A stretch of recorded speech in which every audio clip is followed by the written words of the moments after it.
Friends, Vande Mataram. Legal awareness के इस episode में मैं घरेलू हिंसा या जिसे अंग्रेजी में डोमेस्टिक वायलेंस कहते हैं उस विषय पर चर्चा करूंगा। डोमेस्टिक वायलेंस जो निश्चय ही एक अभिशाप है, no doubt it is a blot on the civilized society, and hence I have chosen this subject. Domestic violence के इस भाग में मैं सिर्फ डोमेस्टिक वायलेंस भारतीय कानून के परिप्रेक्ष्य में क्या है, किसे कहते हैं, कौन कौन सी एक्टिविटी या एक्शन इसमें शामिल हैं, उस पर मैं चर्चा करूंगा। और दूसरे भाग में हमारे कानून के तहत घरेलू हिंसा से बचाव के लिए क्या क्या रेमेडीज़ हैं, उस विषय में मैं बात करूंगा। तो चलें इस पहले भाग की ओर। मित्रों, आप लोग को मालूम है कि marriage and family are social institutions of vital importance in our society. विवाह एक बहुत ही इम्पॉर्टेंट फंक्शन है जिसको कि सामाजिक मान्यता मिलती है। विवाह के पश्चात पति पत्नी एक दूसरे के प्रति अधिकार और कर्तव्यों को अच्छी तरह से जानते हैं। इससे संबंधित कानून को भी जानते हैं कि कानूनन उनके क्या अधिकार हैं, क्या कर्तव्य हैं, और सिर्फ पति को पत्नी या पत्नी को पति के ही लिए नहीं, वरन उनका कर्तव्य उनके बच्चे और उनके माता पिता के प्रति क्या है वो भी उनको मालूम होता है।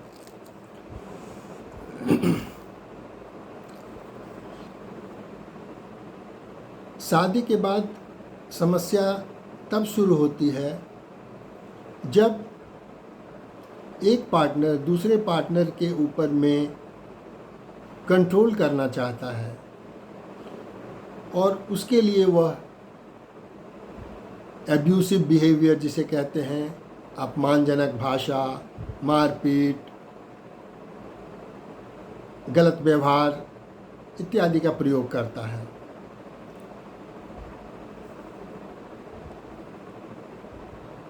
और इसके साथ ही वह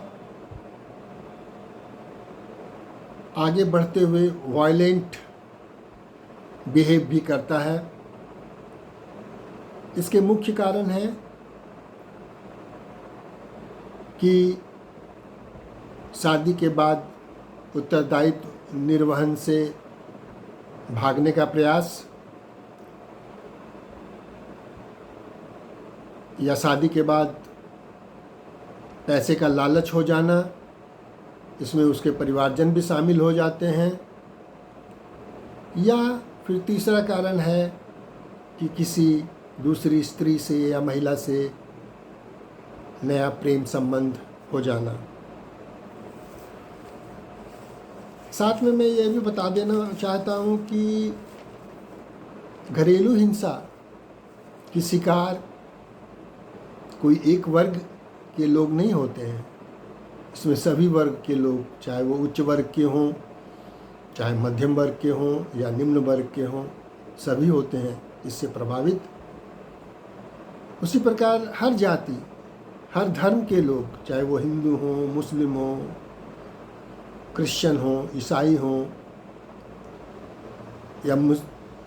या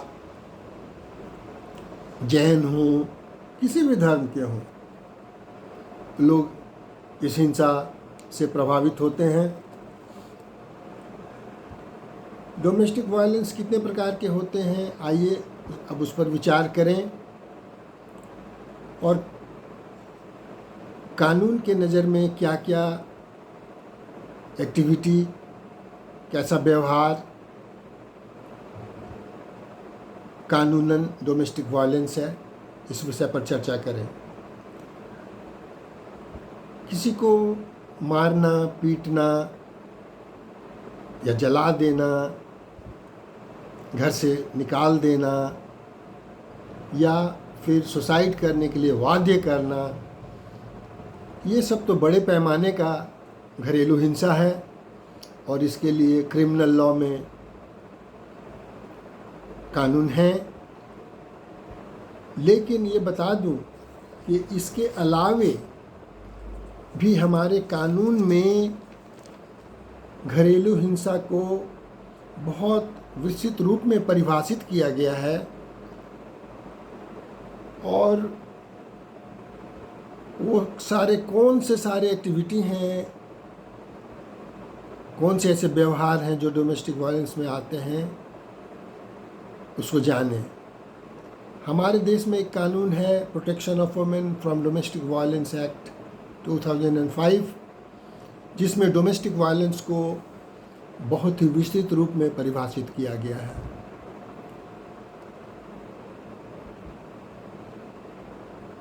डोमेस्टिक वायलेंस से संबंधित एक्टिविटी को, एक्शंस को, ओमिशंस को, व्यवहार को मोटे तौर पर 4 ग्रुप में विभाजित किया गया है। इसमें सबसे पहला है फिजिकल एब्यूज़, दूसरा है सेक्सुअल एब्यूज़, तीसरा है इकोनॉमिक एब्यूज़, चौथा है वर्बल एब्यूज़ या कहें कि मौखिक और भावनात्मक दुर्व्यवहार।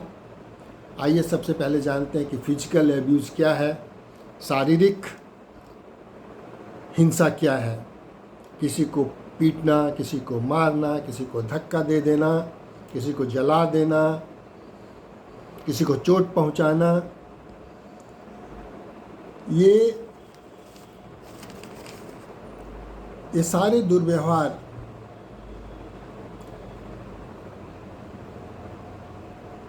शारीरिक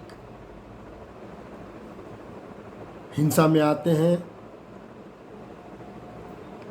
और इसके साथ ही व्यवहार करने के साथ आपराधिक धमकी और बल प्रयोग, ये सभी शारीरिक हिंसा में आते हैं। सेक्सुअल एब्यूज़ यौन अपराध, यौन दुर्व्यवहार, बिना सहमति के संबंध बनाना, जोर ज़बरदस्ती से संबंध बनाना, ऐसा कोई भी आचरण जिससे महिला के सम्मान को ठेस पहुँचे या उसके सम्मान का अवमूल्यन हो, डिग्रेड हो, वो सभी सेक्सुअल एब्यूज़ में आते हैं। तीसरा है वर्बल एब्यूज़, मौखिक या भावनात्मक दुर्व्यवहार। इसमें है कि किसी महिला को अपमानित करना, उपहास करना, नाम पुकार कर नीचा दिखाना, और जो समाज में एक बहुत ही विकृत परंपरा है कि संतान न होने पर अपमानित करना, ये सभी मौखिक दुर्व्यवहार में आते हैं। या किसी ऐसे व्यक्ति को बार बार धमकी देना जिससे सामने वाले या प्रताड़ित महिला का कोई हित हो। और चौथा जो बहुत ही इम्पॉर्टेंट है वो है इकोनॉमिक एब्यूज या आर्थिक हिंसा या दुर्व्यवहार। इसमें है कि रुपये पैसे और धन पर अपना पूर्ण अधिकार कर लेना। अधिकार करना से ज़्यादा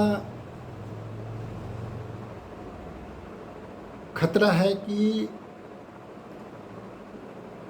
उसको प्रयोग करने न देना, सामने वाले को उसके उपयोग से वंचित करना, कानूनी रूप में जिस धन पर उसका अधिकार है वो न देना, सारे धन पर अपना अधिकार जमा लेना, स्त्री धन को हड़प लेना, या सपोज जब साथ रह रहे थे तो किसी किराए के मकान में अगर रह रहे थे और छोड़ के चले गए और उसके बाद स्त्री बच्चे जहाँ रह रहे हैं उस मकान का किराया न देना, भाड़ा न देना, ये सभी आर्थिक हिंसा में आते हैं।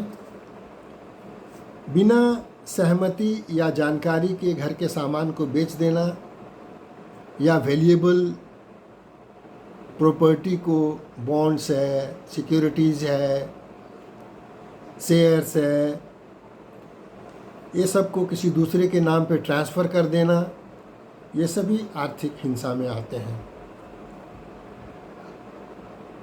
और आर्थिक हिंसा का तीसरा है कि जिन संसाधनों पर पीड़ित महिला का अधिकार है, जिसका उपभोग का अधिकार है, उस अधिकार से उसको वंचित करना, उस अधिकार से उसे दूर रखना, ये सब, या उसके उपयोग करने पर रोक लगा देना, ये सभी आर्थिक हिंसा में शामिल है। ये 4 तो मुख्य क्लासिफिकेशन था, और इससे भी ये 4 क्लासिफिकेशन जो मैंने अभी बताया, इसके अलावा अगर प्रतिवादी कोई काम करता है, कोई कार्य करता है, कोई एक्शन लेता है, या कोई एक्शन जानबूझकर नहीं लेता है, या फिर जो उत्तरदायित्व है उसका निर्वहन नहीं करता है, या ऐसा आचरण करता है कि सामने वाले के शरीर पर, किसी अंग पर, उसके जीवन पर, उसके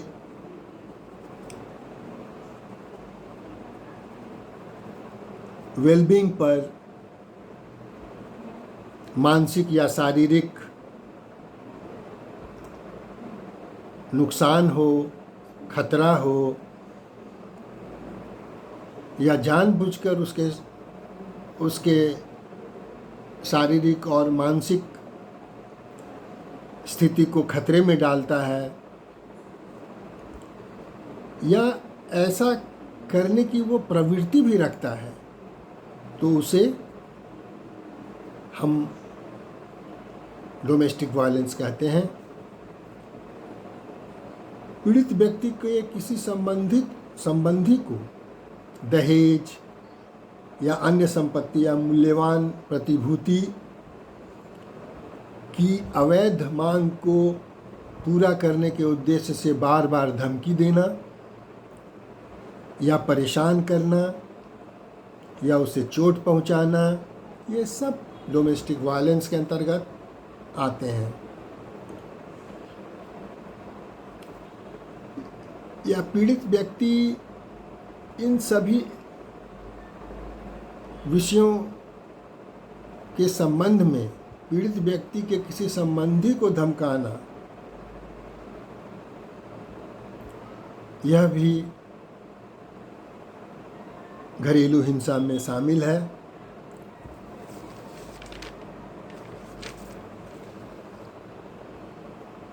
अभी के लिए बस इतना ही।